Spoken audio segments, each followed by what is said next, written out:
guys, for today's video, i-update namin kayo dito sa pinapagawa nating staycation. Dito yan sa may amin. So guys, ito na yung day 2 ng ating pagpapagawa. So guys, i-documentary natin to guys para may mga idea kayo kung magpapagawa kayo ng mga bahay guys. Ito guys, ito yung pangalawang araw. So ito, ang ating lot is 100 square meter. Kasi yan yung nanay ko tsaka yung kapatid ko.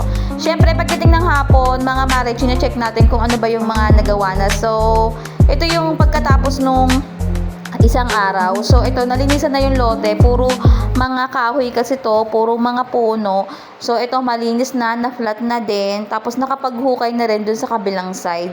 And, nakapagbalo na din para sa poste. Ito nga pala guys, yung una nating gagawin is yung ating bakod. So, ganito na yung itsura niya ngayon pagkatapos ng isang araw nung pagpapagawa natin. So, bali guys, ang gumagawa lang dito is dalawa. Dalawa lang sila dahil nga medyo kapos yung budget natin at yung budget natin ay dapat ay magkasya lang dun sa ating pinapagawa. Tapos, kapag wala ng pera, tigil na guys. So, ito, umorder na nga kami ng buhangin at graba. Ayan yun, kaduksong yan nung ating ipapagawa. So, ito guys, kung naghahanap kayo ng transient house dito sa Laguna, mag-comment lang kayo dito guys kasi meron kaming transient house na pinauupahan with pool. So, ito na yun guys. Ayan, makita nyo, andun yung aking mga kapatid.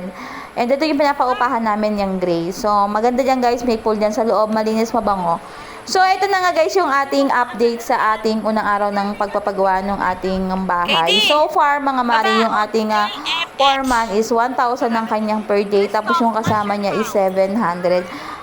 Bali 1,700. So, kukuha naman ng mga tao, pero dahil sa naghuhukay pa nga lang is okay na muna yung dalawa, tatlo. Actually, tatlo sila, pero may sakit yung isa.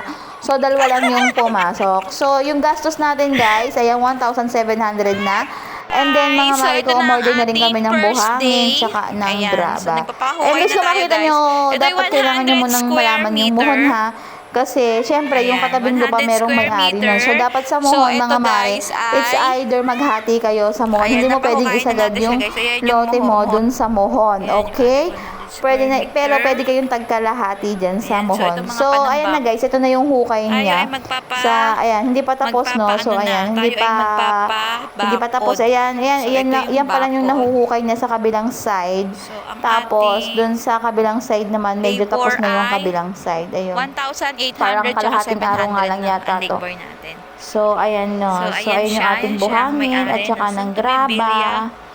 Ayan. So, magkano ang buhangin? Ang buhangin ko, I think, is parang 4 plus yata. Tapos, yung graba is parang 5,1. Parang ganun. Hindi ko sure. So, ayan. Ayan, bakod pa lang ito natin pa-umpisa guys. At i-update ko kayo kung ano na mangyayari doon sa ating pangatlong araw. So, guys, ayan. Kung naghahanap kayo, nag-iisip kayo or gusto nyo magkaroon ng idea kung paano magpagawa ng bahay, kung magkano nang magagastos. Eto guys, nasa right video ka, kaya don't forget to comment, to like, tsaka to subscribe para ma-update ka sa pinapagawa natin bahay. Tsaka kung magkano na syempre yung magagastos mo, diba? Kung magkano yung magagastos natin. So kasi to guys, uti-uti lang to, hindi to isang diretso. Kasi wala naman tayong ganong budget, no? So yun lang guys. Hindi kami kukuha ng guest nun. So, ayan guys, yung ating first, second day. Ano niya? Ayan. Siyempre. Idaldala mo yung cellphone, ha? Okay. Hindi pa pinutol pala yun. Hindi kasi parilong nila.